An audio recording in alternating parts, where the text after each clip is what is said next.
مفتی طارق مسعود کے بیانات کے لیے مفتی صاحب کے آفیشیل چینل مفتی طارق مسعود سپیچز کو سبسکرائب کریں۔ تو ایک تاجر نے فون کیا کہ ہم بولیاں لگتی ہیں نا، تو کوئی بھی مارکیٹ میں جب کوئی چیز کوئی کمپنی سیل کرتی ہے تو بولی لگاتی ہے، یعنی وہ نیلام کرتی ہے اس چیز کو، بھئی کون کتنے میں خریدے گا۔ تو ہم آپس میں طے کر لیتے ہیں کہ تو جو ہے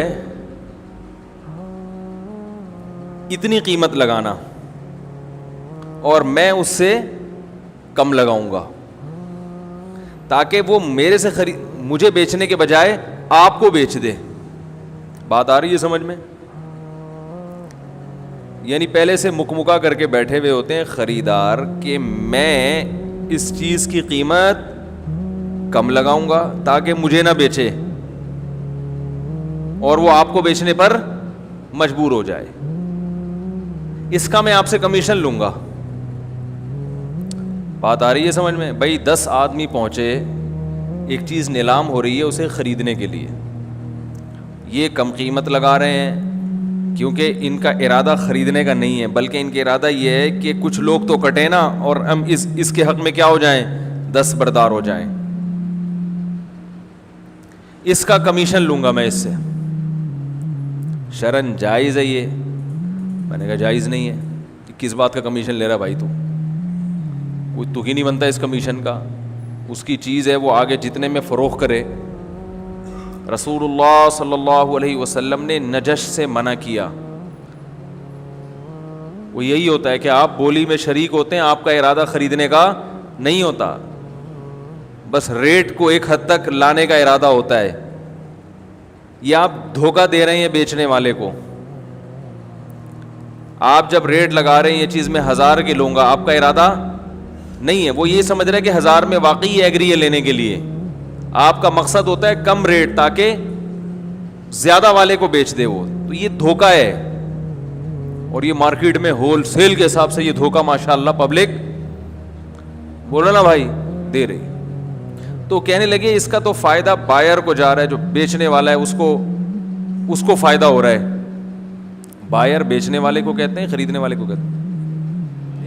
بیچنے والے کو کہتے ہیں۔ وہ میں نے وہ پچھلی دفعہ انگلش میں بولا نا، I have had a car for 10 years اور I have a car for 10 years میں فرق ہے۔ تو واقعی فرق ہے، کسی انگریزی دان سے پوچھو جا کے۔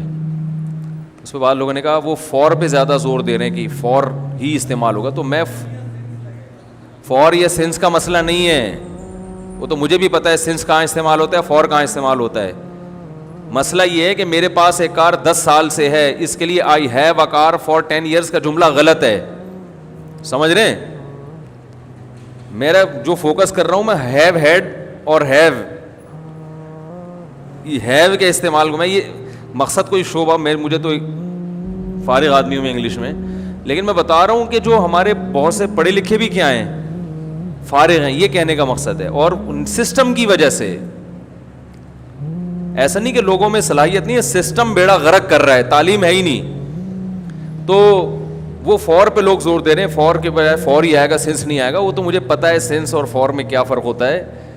مسئلہ یہ ہے کہ وہ ٹینسز کا استعمال نہیں آتا بہت سے لوگوں کو، آپ کو آتا ہے، جو بیان سن رہے ہیں ان کو آتا ہے، ان کے علاوہ کی بات کر رہا ہوں۔ تو جو بیچنے والا ہے نا، بیچنے والا وہ کہہ رہے ہیں وہ تو پھر فائدہ لے جائے گا، اس کو کیا ہو جائے گا فائدہ، وہ تو پھر اپنی منہ مانگی قیمت پہ چیز بیچے گا۔ اس کو ہم منہ مانگی قیمت پہ بیچنے سے بچنے کے لیے یہ کرتے ہیں۔ تو بھائی اس کا حق ہے کہ وہ اپنی چیز منہ مانگی قیمت پہ بیچے، یا آپ کو کس نے حق دیا کہ آپ اس سے یہ رائٹ چھینے؟ بھائی ظلم کی ڈیفینیشن یہ نہیں ہے کہ چیز مہنگی بیچ رہا ہے، ظلم کی ڈیفینیشن یہ ہے کہ جس کو اللہ نے جو حق دیا ہے آپ اسے وہ حق استعمال کرنے کا موقع نہ دیں۔ سمجھ رہے ہیں؟ یہ میری پگڑی ہے، میں اگر اس کی قیمت 1 کروڑ روپے لگا دوں کہ میں 1 کروڑ میں بیچوں گا، تو کیا یہ ظلم ہے؟ بولو نا بھائی، کوئی ظلم نہیں۔ آپ نہ خریدو، آپ کیوں بے وقوف ہو کے 1 کروڑ کی پگڑی خرید رہے ہوں؟ پہاڑ وہ ادھر جاؤ، ادھر سوراب کوٹ میں جاؤ، آپ کو یہ مل جائے گی 1500-2000 روپے کی. ہاں میں اگر دھوکہ دوں, میں کہوں یہ قائد اعظم کے زمانے کی پگڑی ہے اور قائد اعظم نے بھی اس کو اپنے سر پہ ایک دفعہ باندھا تھا, یا علامہ اقبال نے مجھے گفٹ میں دی ہے یہ, کیا خیال ہے؟ وہ ایک آدمی نے دیوار بنائی ملتان میں نا, بہت بڑی دیوار بنائی, ٹکٹ لگا دیا اس کو دیکھنے پر پیسے کمانے کے لیے. لوگوں نے کہا کہ یہ جو ہے اس کو کیوں کوئی دیکھنے کے لیے آئے گا؟ اس نے کہا یہ میں یہ ثابت کروں گا یہ بہت قدیم دیوار ہے, بہت قدیم دیوار ہے. تو وہ جو آثار قدیمہ کی وجہ سے لوگ دیکھنے آئیں گے. اس نے کہا یہ کیسے پتہ چلے گا قدیم دیوار ہے؟ اس نے کہا پتہ چل جائے گا. تو اگلے دن وہ آیا, دیکھا اس پہ لکھا ہوا ہم قائد اعظم کو ملتان آنے پر خوش آمدید کہتے ہیں. دیوار پہ لکھا ہوا تھا ہم قائد اعظم کو ملتان آنے پر خوش آمدید کہتے ہیں. تو یعنی وہ اشتہار لگا دیا کہ جیسے لوگ سمجھے یہ اس زمانے کا لگا ہوا ہے. تو اگر کوئی دھوکہ دے رہا ہے, کوئی گڑبڑ کر رہا ہے, باتوں کو گھما رہا ہے, لفاظی کر رہا ہے, پھر تو ٹھیک ہے بھائی, یہ دھوکہ جائز نہیں ہے. یا کوئی ایسی چیز ہے جس کی لوگوں کو شدید ضرورت ہے اور آپ نے ریٹ اتنے بڑھا دیا کہ اب لوگوں کی دسترس سے باہر نکل گئی. آٹا آپ نے ذخیرہ کر کے اس کے ریٹ بڑھا دیے. ظاہر ہے روٹی تو سب کو چاہیے نا, اور سب پوری مارکیٹ سے آپ نے آٹا اٹھا کے اسٹاک کر لیا, اب آپ اپنے منہ مانگے ریٹ پر بیچ رہے ہیں. تو اتنے ریٹ بڑھا دیے کہ غریب آدمی کی دسترس سے آٹا نکل گیا. یہ ناجائز ہے, کیونکہ بھائی یہ تو لوگوں کی بنیادی ضرورت ہے. پگڑی لوگوں کی بنیادی ضرورت نہیں ہے, پلاٹ لوگوں کی بنیادی ضرورت نہیں ہے, یہ بھی ذہن میں رکھیں. گاڑی لوگوں کی بنیادی ضرورت بولو بھائی نہیں ہے. تو گاڑی کے ریٹ اوپر جائیں گے, نیچے آئیں گے, سب کچھ ہوگا. ہاں کبھی ایسا ہو کہ ساری گاڑیاں کوئی قبضہ کر کے بیٹھ جائے, جو ایسے ہوتا نہیں ہے, پھر یہ کہیں گے کہ بھائی اب یہ ضرورت بن چکی ہے.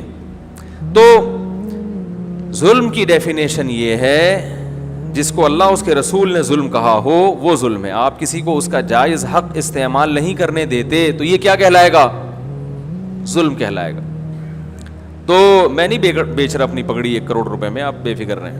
آپ پریشان ہو گئے یار 1 کروڑ میں ہم کیوں خریدیں, تو نہیں خریدیں آپ, ٹھیک ہے نا. اگر آپ خریدیں گے تو میں 1 کروڑ روپے لے کے آپ کو بیچ تو دوں گا, لیکن عجائب گھر میں آپ کو رکھوا دوں گا میں کہ بھئی یہ آدمی ہے جس نے ایک 1500 روپے کی پگڑی کتنے میں خریدی ہے؟ 1 کروڑ میں. تو اب اگر میں ایک چیز مہنگی کر کے بیچنا چاہتا ہوں اور کوئی اس میں رکاوٹ ڈالے تو ظالم کون ہوگا؟ وہ رکاوٹ ڈالنے والا ہے. ہر شخص کو اللہ نے اختیار دیا ہے. تجارت کے ایسے بہترین اصول رسول اللہ صلی اللہ علیہ وسلم نے بیان کیے ہیں قرآن نے اور حدیث میں.